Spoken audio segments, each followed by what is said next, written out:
Muy buenas tardes, mis hermanos. Vamos a orar. Inclinemos nuestro rostro. Bendito Dios y Padre Celestial, cuántas gracias te damos, Señor, por este tiempo que tú nos concedes, Señor, estar en comunidad, Señor. Aquí está tu Grey delante de ti, Padre. Señor, pues tú mejor que nadie conoce nuestro corazón, tú mejor que nadie, Señor, conoce nuestras luchas. Conoce, Señor, por lo que cada uno de nosotros estamos pasando. Señor, pues aquí estamos, Señor, te hemos alabado, te hemos glorificado, hemos reconocido, Señor, tu nombre, pero también, Señor, te hemos cantado cosas, Señor, que pues sabes, son desafíos para nuestras vidas, Señor, que quizás a veces, Señor, está nada más en la intención, pero no está en la acción, Señor. Y te pedimos que nos ayudes, Padre. Y sabemos que tenemos tu palabra, que es la que nos guía.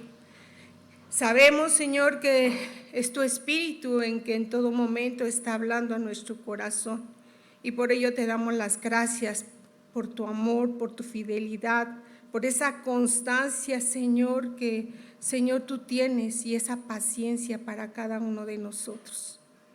Nos ponemos en tus benditas manos. Sé tú, Señor, hablando. Sé tú, Señor, abriendo nuestro entendimiento. Aquí estamos, Padre.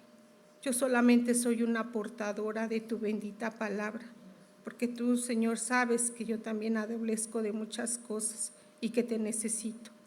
Pero eres tú, Señor, que es por tu gracia y por tu misericordia, Señor, que tú lo permites, Señor. En tus manos dejo este tiempo, en el nombre de Jesús, amén. Amén. Puede tomar su lugar, mi hermano. Bueno, vamos a continuar con este tema del carácter del discípulo, ¿sí?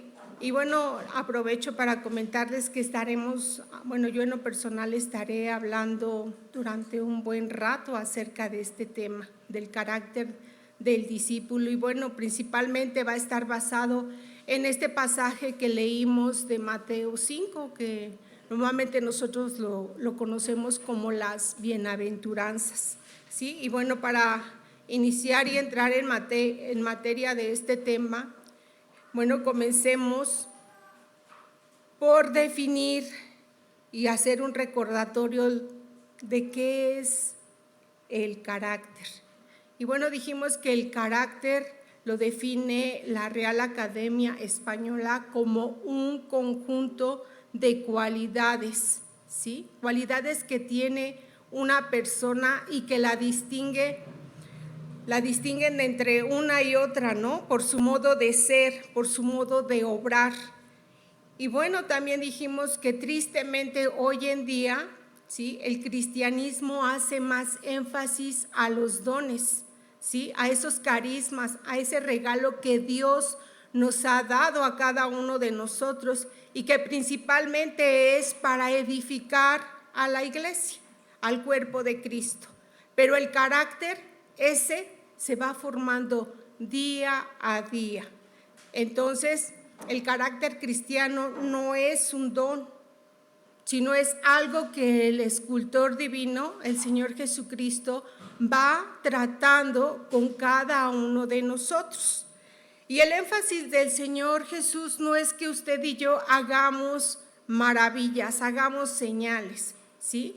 El énfasis del Señor Jesús es que usted y yo seamos a su imagen, seamos a su semejanza, que nosotros pensemos como Él piensa, que nosotros hablemos como Él habla, que actuemos como Él actúa, ¿sí?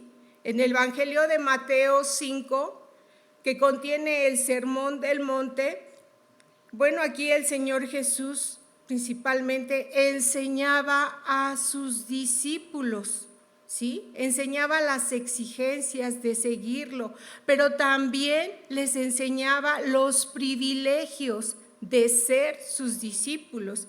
Y bueno, este sermón comienza principalmente con estas bienaventuranzas, ¿sí?, en donde la palabra de Dios en el versículo 1 al 3 dice así: viendo la multitud subió al monte y sentándose vinieron a él sus discípulos. y abriendo su boca les enseñaba diciendo: bienaventurados los pobres en espíritu, porque de ellos es el reino de los cielos. Esta primera bienaventuranza y todas las demás tienen que ver con un rasgo interno, ¿sí? Algo que va a caracterizar al discípulo del Señor. Y eso es, pues, obviamente una condición interna. Y es aquí donde nosotros nos referimos al carácter. Cuando Mateo dice bienaventurados, él utiliza la palabra makarios, que en el griego significa sumamente dichosos, significa sumamente feliz. Por eso es que una persona es dichosa, y este es un grado superlativo. La palabra bienaventurados. Son sumamente dichosos quienes, nos dice aquí la palabra, los pobres de espíritu. Y la palabra pobres literalmente significa mendigo. Y un mendigo es alguien que no tiene absolutamente nada, que carece, que está en la miseria total. Y al no tener nada, pues se dedica a mendigar.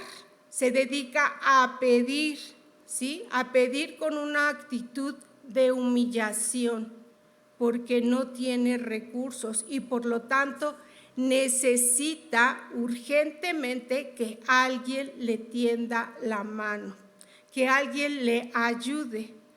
Entonces, los bienaventurados, los pobres de espíritu, son aquellos que reconocen su miseria espiritual, es decir, que no poseen absolutamente nada, ¿sí? No cuentan con ningún recurso propio, ¿sí?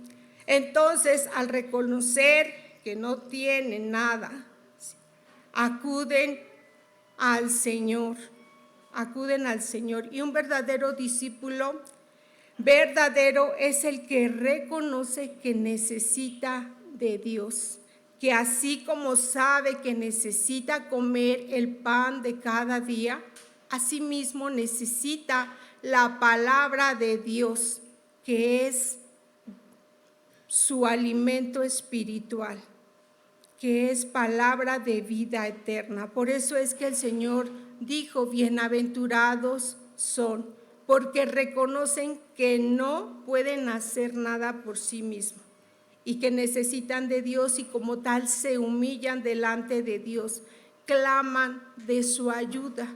En contraparte, el orgulloso, ese dice: yo puedo, no necesito de nadie. Entonces, resumiendo esto, el verdadero discípulo no es autosuficiente, por consecuencia, mucho menos es orgulloso, sino que es enseñado y formado por su maestro, para que dependa totalmente de él.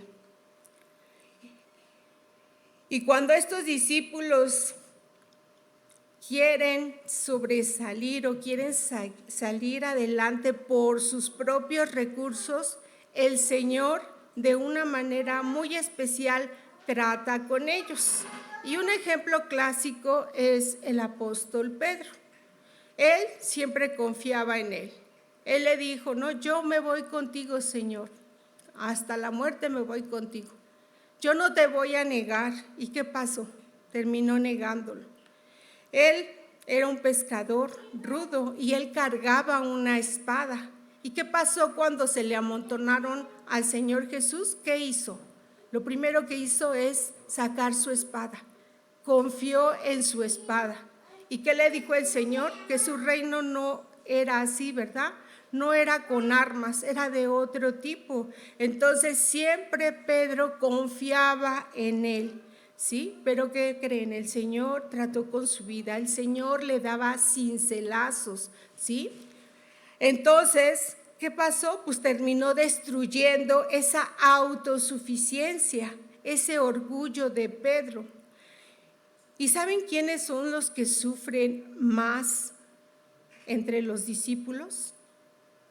los orgullosos, hermanos. Esos sufren más, porque los cincelazos son más fuertes, nada más por eso. Porque ¿qué dice su palabra? Porque Dios resiste a los soberbios, pero da gracia ¿a quién? A los humildes. Le voy a invitar a que vayamos al libro de Apocalipsis. Aquí el Señor Jesús de alguna manera trata con esta iglesia que es la Odisea, ¿sí? ¿Y quieren ver lo que le dijo? Vayamos al capítulo 3, versículo 14. Y dice así la palabra de Dios en el versículo 14. Él escribe al ángel de la iglesia en la Odisea: he aquí el amén, el testigo fiel y verdadero, el principio de la creación de Dios, dice esto: yo conozco tus obras, que ni eres frío ni caliente. Ojalá fueses frío o caliente, pero por cuanto eres tibio, o sea que no te defines, y no eres ni frío ni caliente, te vomitaré de mi boca. Ahora aquí viene una pregunta. ¿Qué fue lo que le sucedió a estos hermanos de la Odisea? Y tristemente hoy en día, en pleno siglo XXI, también está pasando lo mismo. ¿Qué fue lo que provocó su tibieza a esta iglesia? Veamos qué dice el versículo 17. Porque tú dices, ¿qué decían? Yo soy rico. Esto es, a mí Dios sí me bendice. Yo sí tengo fe. Yo decreto. Tú eres un miserable porque seguramente tú no tienes fe. Seguramente tú no oras a Dios. Ellos decían, yo sí creo, por eso me va bien y por eso yo disfruto de todos los bienes que hay aquí, porque Dios a mí sí me bendice. Pero también observe lo que dijeron: yo soy rico. Pero no solo le dijo yo soy rico, ¿qué más le dijo? Me he enriquecido. Esto es que aumentaba cada vez más sus riquezas, ¿sí? Y dice, y de ninguna cosa tengo necesidad. No sé si usted alcanza a ver esa diferencia o ese contraste entre el pobre espiritual, ¿sí?, y el orgulloso espiritual, ¿sí? Los pobres espirituales reconocen que tienen necesidad de Dios. Los orgullosos espirituales no lo reconocen, ¿sí? Qué increíble, ¿no? Pero ¿qué continúa diciendo aquí? Y no saben que tú eres un desventurado, miserable, pobre. Y mire, aquí yo quiero hacer un énfasis muy especial porque esta palabra pobre es la misma que se refiere a esta bienaventuranza. Esto es, la pobreza significa aquí mendigo, ¿sí? Entonces le dice, tú posees, tú dices que eres rico, pero realmente eres un pobre, no tienes nada, luego continúa diciendo, eres un miserable, pero ahí no terminan los calificativos. Dice, eres un ciego y desnudo. Y esto pues va principalmente para aquellos que pues sobre todo proclaman la prosperidad, ¿verdad? ¿Qué fue lo que causó entonces la tibieza de ellos? La abundancia material. Eso es peligroso. No todos la saben manejar. Luego continúa diciendo el versículo 18, por tanto, yo te aconsejo. Yo te doy un consejo, pero como sé que no eres humilde, pues no lo vas a atender. Dice el Señor, que de mí compres oro refinado de fuego. ¿Y sabe a lo que se refiere aquí el oro refinado? Son las riquezas espirituales de Dios. Esto es lo que significa. Y dice que para que seas rico, entonces, ¿cuál es la verdadera riqueza? ¿La material o la espiritual? La espiritual, ¿sí? Cuando nosotros reconocemos que no tenemos nada, entonces Dios nos da las abundantes riquezas de su gloria. Pablo decía, como pobres, pero también enriquecidos. ¿Sí? Esto se lo decía mucho a la iglesia de Esmirna. Les dijo, pobres pero ricos, pobres materialmente, pero ricos espiritualmente, porque reconocen que me necesitan. Esa es la mayor honra que usted y yo le podemos dar a nuestro Señor, que nosotros reconozcamos que necesitamos cada día de Él. Por eso es que el Señor Jesús les enseñó a orar a sus discípulos, pidan el pan nuestro, ¿de qué? De cada día. Eso es lo que tenemos que pedir, el pan nuestro de cada día. Continúa diciendo el versículo 18, te aconsejo entonces que de mí compres oro refinado en fuego para que seas rico y vestiduras blancas para vestirte y que no se descubra la vergüenza de tu desnudez y unge tus ojos con colirio para que veas. Bueno, regresamos aquí a Mateo 5:3, donde está esta bienaventuranza, que son bienaventurados los pobres de espíritu, porque de ellos es el reino de los cielos. Y la pregunta es, ¿en qué consiste el reino de Dios? La respuesta la da el apóstol Pablo a la carta a los Romanos en el capítulo 14, versículo 17, el cual dice, porque el reino de Dios no es comida ni bebida. En otras palabras, el reino de Dios no consiste en la abundancia que usted tiene de los bienes, no consiste en la bebida ni en la comida, mucho menos en los placeres de esta carne que a veces pues se presentan, ¿verdad? En eso no consiste el reino de Dios.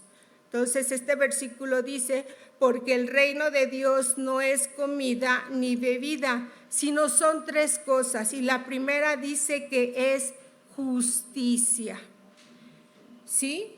Que tiene que ver con la justificación que el Señor Jesús hizo por nosotros. Es decir, el verdadero discípulo, cuando reconoce su pobreza espiritual, ¿sí?, entonces puede alcanzar la salvación. Esto es que se rinde, se humilla delante de Dios y recibe el perdón de sus pecados. Por eso es que dice que somos justificados por lo que Cristo hizo en la cruz, ¿sí? Porque no es por nuestros méritos, es por los méritos de nuestro Señor Jesucristo. Entonces, una vez que se levanta, una vez que reconoce, ¿sí?, que es a través de Jesús, entonces puede caminar en justicia. ¿Y qué es caminar en justicia? Caminar en justicia no es otra cosa que caminar en rectitud delante de Dios. Entonces, ¿en qué consiste el reino de Dios? No es comida ni bebida, sino que es justicia. Pero no nada más queda en la justicia. ¿Qué más? Dice en segundo lugar, es paz. Pablo dijo, justificaos pues por la fe, tenemos paz ¿para con quién? Para con Dios. Esa es una riqueza invaluable, paz para con Dios. Ya no somos enemigos de Dios, ¿sí? Porque nosotros reconocimos nuestros pecados y entonces pues Él nos limpió. Entonces el reino de los cielos, ¿sí?, es sinónimo al reino de Dios y dice que es de los pobres espirituales, porque entonces ellos reciben la justicia de Dios. Caminan en justicia, es decir, en rectitud delante de Dios, y entonces tienen paz, aunque aquí en el mundo haya aflicciones. Pero no solo paz, continúa diciendo, el tercero es gozo, y ese gozo es algo interno de aquí del corazón. Y bueno, el apóstol Pablo dijo que uno de los frutos del Espíritu Santo en el creyente es el amor. Y continuó diciendo que también es gozo, paz, paciencia, ¿sí? Pero noten el orden: amor, gozo. Es decir, que el verdadero discípulo, al reconocer su necesidad, ¿sí?, al reconocer que no tiene recursos, es cuando el Señor le dice: abre tu boca que yo la voy a llenar, ¿sí? Camina entonces en justicia, con paz con Dios y gozo en el Espíritu Santo, que es la consecuencia del disfrute, ¿sí?, que un discípulo de Jesús tiene cuando reconoce que es pobre en espíritu. Esto es lo que el Señor Jesús enseñó a sus discípulos. En consecuencia, bueno, ¿cómo es que tenemos que caminar usted y yo? Reconociendo que necesitamos de Dios. Y bueno, para terminar vamos a ver otro rasgo que caracteriza al discípulo. Dice el versículo 4: bienaventurados los que lloran, porque ellos recibirán consolación. Es decir, son sumamente dichosos los que lloran. ¿Y a qué se refiere esto? Bueno, esta bienaventuranza se refiere, más bien no se refiere a cualquiera que llora, ¿sí?, a cualquier ser humano que llora por la misma situación que prevalece hoy en día a través de las aflicciones, de lo que está enfrentando, ¿sí? Entonces, esta bienaventuranza, lo voy a decir así, más bien lo que no es bienaventurado. Un ejemplo de ello: ¿es bienaventurado el ateo que llora porque su esposa se murió? No, hermanos, no es bienaventurado. Otro ejemplo: ¿es bienaventurado el homosexual porque su pareja lo dejó y se fue por otro? No, tampoco es eso, ¿sí? Pero a veces nosotros nos equivocamos y nosotros presentamos mal el evangelio, ¿verdad? Porque si vemos a alguna persona que está llorando, le podemos decir: mira, aquí la Biblia dice que son bienaventurados los que lloran. No, hermano, no es así. No podemos decirle a cualquier persona que llora que Dios lo va a consolar. No. Esta bienaventuranza del versículo 4 es derivada de la anterior, ¿sí? Porque reconocemos de nuestra necesidad de Dios. Y cuando reconocemos, pues obviamente, pues se viene ese llanto, ¿no? ¿No es cierto? ¿O no lo ha reconocido usted? Otro ejemplo: bienaventurado el adúltero que llora porque perdió su trabajo. No, hermanos, ¿sí? Usted que sabe que su compadre es adúltero y que usted va y lo consuela, no le puede decir: mira, aquí la palabra de Dios dice que te va a bendecir, que te va a dar otro trabajo. No le diga mentiras, por el amor de Dios, porque eso no es lo que dice aquí. ¿A quién les enseñó Jesús estas bienaventuranzas de los que lloran? A los discípulos. No es para cualquier llorón, ¿sí? Ahora, haciendo una aplicación rápida de lo que sí son bienaventurados, dice: bienaventurados los discípulos que lloran. Pero, ¿por qué lloran los discípulos? Como les comentaba, lloramos porque reconocemos nuestra necesidad, porque nos sentimos miserables, porque no podemos. ¿O no ha ayudado usted y le ha dicho: Señor, yo no puedo, ayúdame? Es para usted, mi hermano, porque Dios quiere consolarle.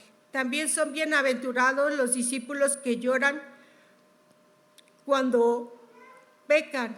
Yo no sé si usted ha llorado cuando ha cometido un pecado, que el mismo pecado lo hace sentir mal y va delante de Dios y lo reconoce y le pide perdón.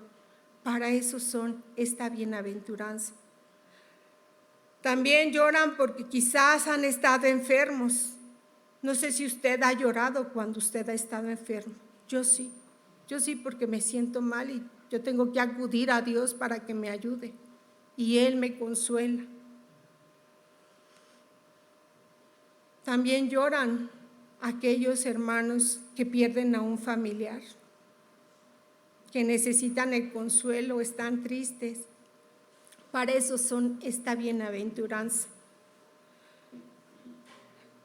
Yo no sé si usted alguna vez se ha acercado a alguien y lo ha abrazado porque sabe que está necesitado, porque necesita consolación. Y aunque usted no le diga nada, nada más con el simple hecho de abrazarlo, usted le hace sentir que se identifica con su dolor. ¿Sí? Es lo mismo que hace nuestro Señor. Esta palabra, esta bienaventuranza es para usted y para mí. Es para que el Señor nos consuele, nos acerque a Él. Entonces, el verdadero discípulo, ¿de quién va a buscar consolación? Del Señor. Porque hay cristianos que al no conocer esto, lo único que hacen es y van y buscan a otras personas o a otras cosas para buscar esa consolación. Y eso no es lo correcto. Lo indicado es que usted y yo vayamos en busca del Señor para que nos consuele. Ahora le voy a pedir de favor, mis hermanos que proyectan, que pongan este pasaje de Apocalipsis capítulo 21, versículo 1 al 5. Y le voy a pedir, por favor, mi hermano, que se ponga de pie y que le demos lectura a este pasaje de forma alternada. Voy a iniciar yo con el primer versículo y usted continúa con el segundo y nos unimos en el versículo 5. ¿Ya lo tenemos? Dice la palabra de Dios: vi un cielo nuevo y una tierra nueva, porque el primer cielo y la primera tierra pasaron y el mar ya no existía más.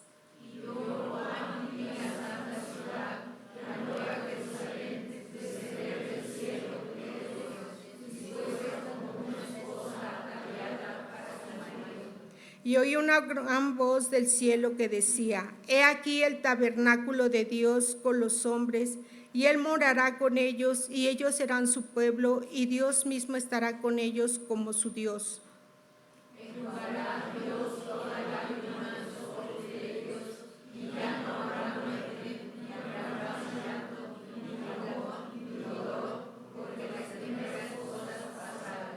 Todos.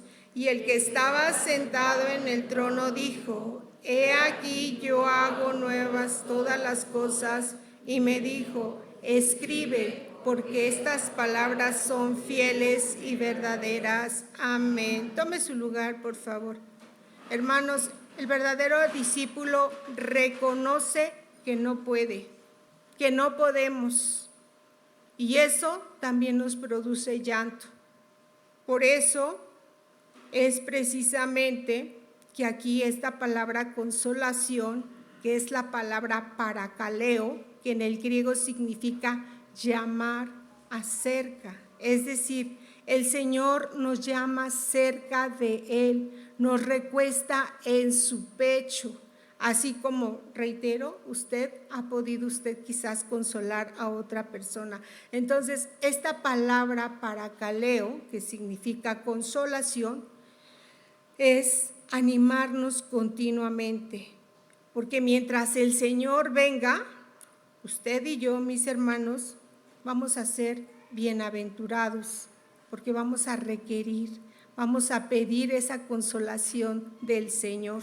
Por eso es que somos bienaventurados, porque Él nos atrae hacia Él, ¿sí? Lo atrae cada vez que usted llora, cada vez que usted necesita, el Señor está ahí consolándole. ¿Cuántos le dan gracias a Dios? Amén. Sí, y quizás a lo mejor usted diga: ay, yo ya quiero que termine esto, por favor, ¿cuándo va a ser esto? ¿No? Porque esa es la promesa de Dios, que algún día va a terminar todo esto. Pero el Señor nos dice: calma, porque ese día va a suceder. Pero mientras vengo, nosotros vamos a seguir siendo bienaventurados cuando lloremos, cuando reconozcamos que no podemos.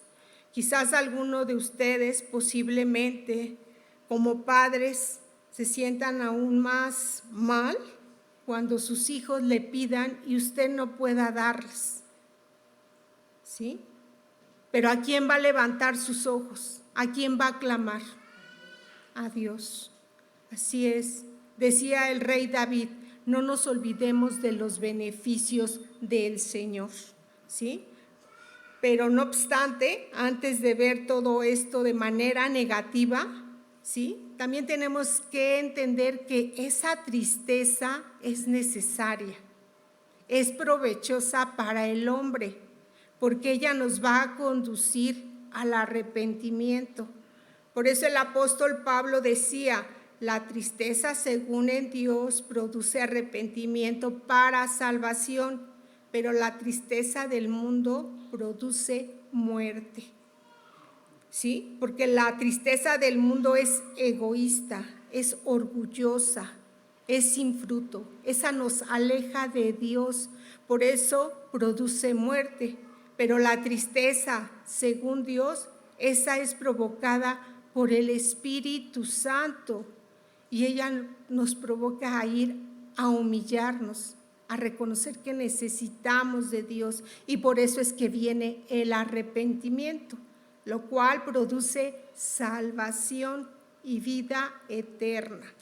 Entonces, usted puede notar, todo esto tiene que ver con nuestro carácter interno, ¿sí? Interno del discípulo. Es donde ahí Dios está trabajando en lo interno, en la vida de cada uno de nosotros.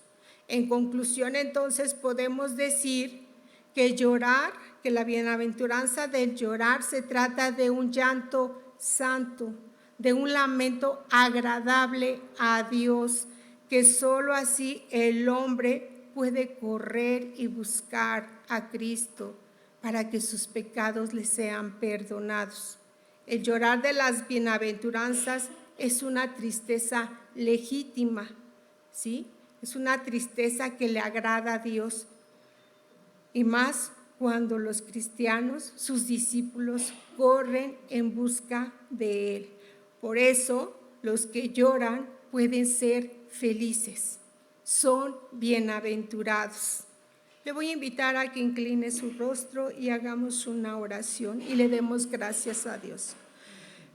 Padre, te damos gracias, Señor, en el nombre de nuestro Señor Jesucristo, porque reconocemos, Padre, que somos, Padre, miserables, que te necesitamos, Señor. Reconocemos, Señor, nuestra pobreza delante de ti, Señor, que carecemos de muchas cosas, pero eres tú, Señor, que siempre viene a nuestro auxilio. Eres tú siempre que estás ahí, Señor, atento a cada una de nuestras necesidades. Señor, por favor, queremos participar de tu reino, de tu justicia, de esa paz, de ese gozo, de ese amor que tú, Señor, incondicionalmente nos lo das. Gracias, Padre Celestial, por tu bendita palabra. Gracias, Señor, porque, Señor, sabemos y entendemos que separados de ti nada podemos hacer, que también entendemos que tú eres nuestro pastor y que nada nos va a faltar, Padre. Te damos gracias en el nombre de nuestro Señor Jesucristo. Amén. Por último, mis hermanos, quiero decirles que Dios le ama tal y como usted es. Pero también es cierto que Dios quiere que usted y yo seamos a la imagen de nuestro Señor Jesucristo. Que Dios tenga misericordia de nosotros. Bendiciones.